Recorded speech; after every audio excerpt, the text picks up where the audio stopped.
పూరా లోకల్. నమస్తే, welcome to పూరా లోకల్. దీర్ఘశ్రేణి ఖండాంతర క్షిపణులపై దృష్టి సారించిన భారత్ K6 పేరుతో ఒక క్షిపణిని అభివృద్ధి చేస్తుంది. దాని రేంజు 8,000 కిలోమీటర్లని చెప్తున్నారు. వాస్తవానికి అది 12,000 కిలోమీటర్ల దాకా ఉంటుందని సమాచారం.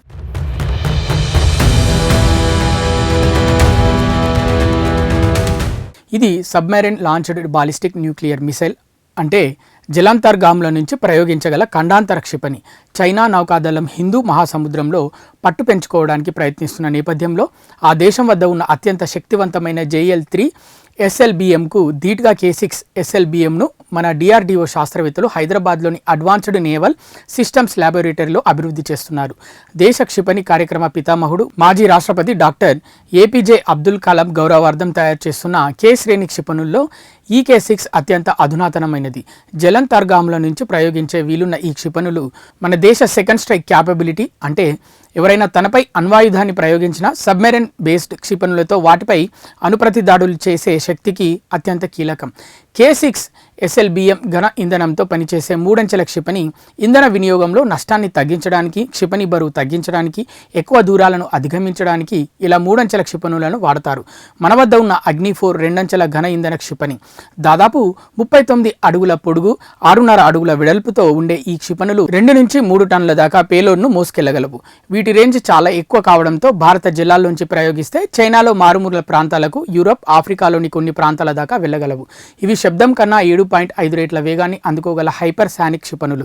వేగం గంటకు దాదాపు 9,200 కిలోమీటర్లు. అంత వేగంతో దూసుకొచ్చే ఈ క్షిపణులను గుర్తించి అడ్డుకోవడం శత్రు దేశ రక్షణ వ్యవస్థలకు చాలా కష్టం.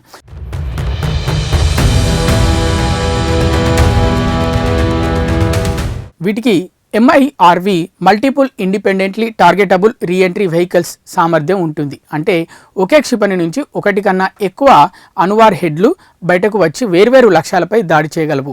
అణ్వాయుధాలనే కాదు, దీని ద్వారా సాంప్రదాయ పేలుడు పదార్థాలను కూడా ప్రయోగించవచ్చు. అయితే ఈ క్షిపణుల బరువు మోయగలిగే స్థాయి ప్రస్తుతం మన వద్ద ఉన్న జలంతర్గాములకు లేదు. మన వద్ద ఉన్న అరిహంత్, అరిఘాత్ దీన్ని మోయలేవు. ఈ శ్రేణిలో 3వ జలంతర్గామి అరిదమన్ ఇంకా C ట్రయల్స్ దశలోనే ఉంది. ఇవి కాకుండా న్యూక్లియర్ పవర్డ్ బాలిస్టిక్ మిసైల్ జలంతర్గామి S4ను 4వ సబ్మెరైన్ భారత నౌకాదళం 2024 అక్టోబర్లో జలప్రవేశం చేయించింది. ఆ జలంతర్గామి ద్వారా 3,500 కిలోమీటర్ల రేంజ్ గల కలాం 4 మిసైల్ను ప్రయోగించవచ్చు. దాని తదుపరి తరమైన K5 శ్రేణి క్షిపణుల రేంజ్ దాదాపు 5,000 కిలోమీటర్లు. ఇప్పుడు తయారు చేస్తున్న K6 క్షిపణులను మోసుకెళ్లే జలంతర్గాములు లేకపోవడంతో S5 శ్రేణి స్ట్రాటజిక్ సబ్మెరైన్లను కొచ్చిన్ షిప్ యార్డుకు సమీపంలో తయారీ కేంద్రంలో నిర్మిస్తున్నారు. ఈ S5 జలంతర్గాముల బరువు 13,000 టన్నులు. ఒక్కో S5 జలంతర్గామి 12 నుంచి 16 దాకా K6 క్షిపణులను మోసుకెళ్లగలదు. శత్రువుల సోనార్ వ్యవస్థలకు చిక్కకుండా ఈ జలంతర్గామిపై పూసేందుకు మిశ్రధాతు నిగమ్ ఒక ప్రత్యేకమైన పదార్థాన్ని తయారు చేస్తుంది.